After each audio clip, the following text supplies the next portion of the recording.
ये रूढ़िता कैसे पैदा हुई मज़हबों में, धर्मों में कि हम हिंदू हैं, आप मुसलमान हो, ये ईसाई हैं, ये सिख हैं, ये गोरे हैं, ये काले हैं, ये स्त्री है, ये पुरुष है।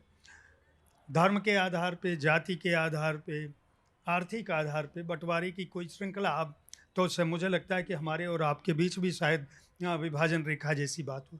ये ऐसा क्यों हुआ? ये जो आप सवाल सारे पूछ रहे हैं, उसमें मैं शायद दावे के साथ ये कह सकता हूं कि दुनिया के हर कोने में बढ़ने वाला बच्चा जब वो 9 साल 10 साल से लेकर के 16 साल की उम्र तक होता है तो वो ये सारे सवाल ज़रूर पूछता है। इन सवालों के जवाब घरों में, ख़ानदान में, बाहर तरह तरह से मिलते हैं। मेरे सामने भी जब मैं बड़ा हो रहा था तो ये सारे सवाल थे, और इसीलिए मैं कहता हूँ कि ये किताब जो है ये पूरी ज़िंदगी का निचोड़ है जो मैंने लिखने की कोशिश की है।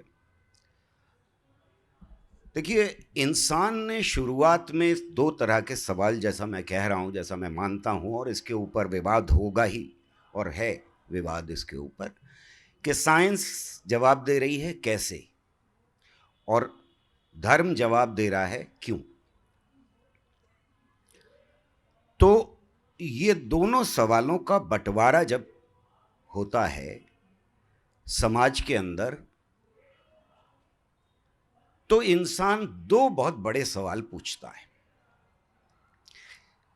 कैसे और क्यों दोनों इन सवालों में पूछता है कि ये ब्रह्मांड, ये सृष्टि, ये धरती, ये चांद सूरज का निकलना, रोज रिपीट होना, इंसानों का पैदा होना, जानवरों का होना, पेड़ों का होना, ये किसने रचा,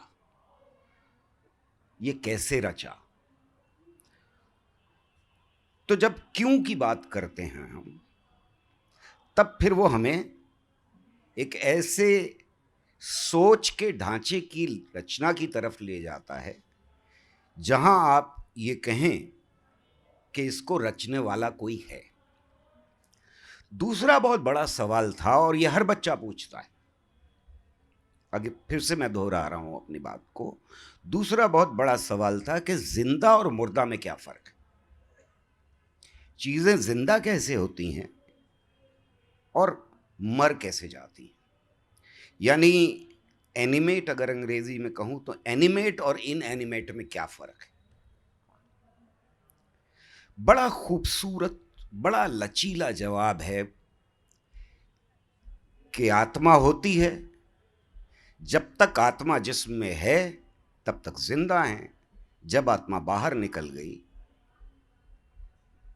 मर गए। अब ये इतना खूबसूरत और इतना लचीला जवाब है कि आप इसमें चीजें डालते रहिए, कहानियां गढ़ते रहिए, बेस यही है।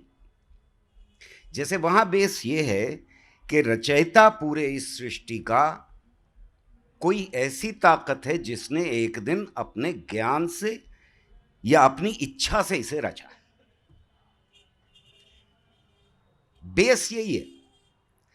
तो एक तरफ वो बेस है और एक तरफ ये बेस है, दोनों में एक दूसरे से बातचीत हो रही है, दोनों में एक दूसरे से बातचीत हो रही है, क्योंकि अब जो रचयिता है वो धीरे धीरे आत्मा के ऊपर कंट्रोल करने लगता है, और आत्मा का उससे मिल जाना अल्टीमेटली गोल हो जाता है।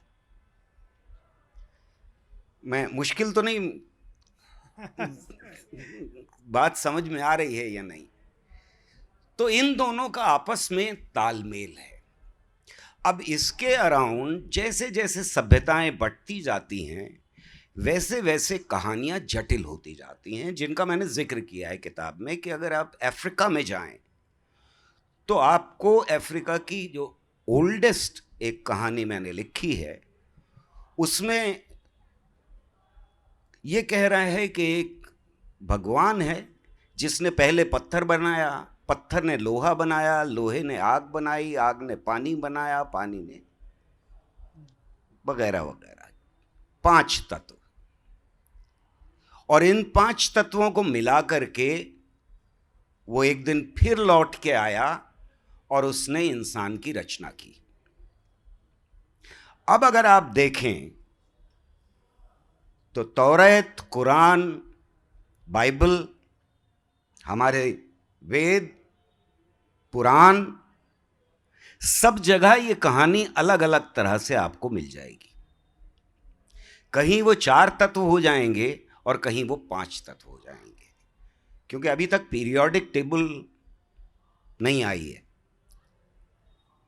4 तत्व और 5 तत्व का ही मामला चल रहा है। हमारे यहाँ आकाश और आत्मा ऐड हो जाती है उसके अंदर, लेकिन ये 4 और 5 तत्व से सब कुछ बन रहा है। अब ये अलग बात है कि एनसीईआरटी ने वो पीरियोडिक टेबल फिर से निकाल दी, हमारे बच्चों को अब नहीं पढ़ाई जाएगी, कम से कम एनसीईआरटी कोर्स में नहीं पढ़ाई जाएगी, जिसका मतलब ये है कि हम देश को वापस शायद वो 4 तत्वों की तरफ ले जाने की कोशिश में लगे हुए हैं। तो इन हालात में अगर मैं कहानियाँ ये देखना शुरू करूँ, ये मिथ देखना शुरू करूँ, इनको परखना शुरू करूँ, तो सारे मिथ एक दूसरे से बातचीत करते हुए दिखाई देते हैं। अब आप इन मिथ को रिजेक्ट कर सकते हैं, आप कह सकते हैं कि क्या बकवास है, ये तो बेकार की बात है कि कोई आया, उसने लोहा बनाया, ये किया वो किया, ये तो कहानियां हैं बच्चों की सुनाने वाली। पर इनमें हर कहानी के अंदर जो इंसान का अनुभव है अपना, वो उसका दामन नहीं छोड़ रहा है। अनुभव क्या है? अनुभव ये है कि किसी चीज को अगर मैं हवा में छोड़ दूं तो वो नीचे गिरेगी, यानी जो चीज टिकी हुई नहीं है वो कहीं ना कहीं नीचे चली जाएगी। तो हर चीज का टिकना जरूरी है, ये अनुभव है इंसान का। और तब जब कहानी बना करके सोचता है कि धरती काहे पर टिकी हुई है, तो हमें बड़े खूबसूरत जवाब मिलते हैं उसके, तरह तरह के जवाब।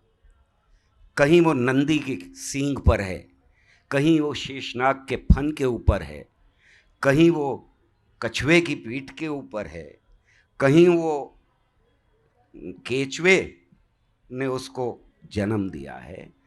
तो जो कीनली अगर इन मिथकों को देखें तो ये खूबसूरत, फिर से अंग्रेजी का वर्ड इस्तेमाल कर रहा हूँ, माफ़ कीजिएगा क्योंकि हिंदी का नहीं जहन में आ रहा है, ये कॉन्सेप्चुअल मॉडल हैं उस सवाल के जवाब का जिसकी तरफ आपने इशारा किया। ये ब्रह्मांड क्यों और कैसे, ये सवाल मिले हुए हैं।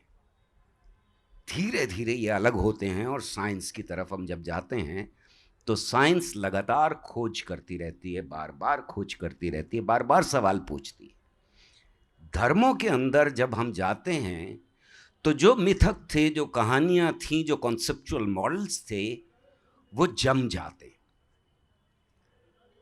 वो चाहे नस्ल दर नस्ल ट्राइबल्स के बीच में हो, जनजातियों के बीच में हो, और हमारे देश में कोई एक जनजाति नहीं है, बहुत जनजातियां हैं जिनके अगर आप मिथक देखेंगे तो आपको उनमें कहीं ज़्यादा वो मिथक करीब दिखाई देंगे जो अफ्रीका की जनजातियों के मिथक हैं उनके साथ।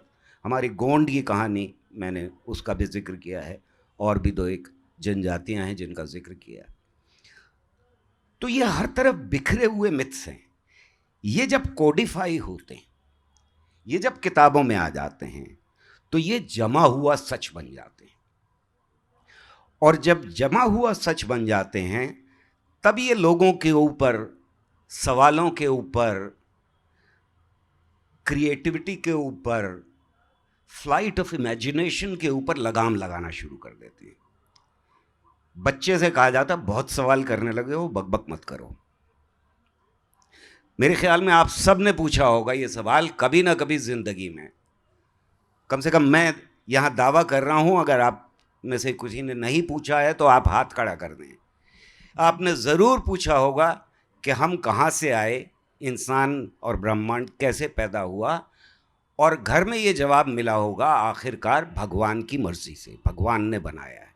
और आपने अगला सवाल जरूर पूछा होगा कि भगवान को किसने बनाया, और तब डांट पड़ी होगी कि चुप रहो, बकबक नहीं करते, भगवान हमेशा से है, ये सवाल मत पूछो। तो ये सवाल नाजायज सवाल हो जाता है। ये सवाल ऐसा सवाल हो जाता है जिसको आप पूछ भी नहीं सकते, तब परेशानी शुरू होती है।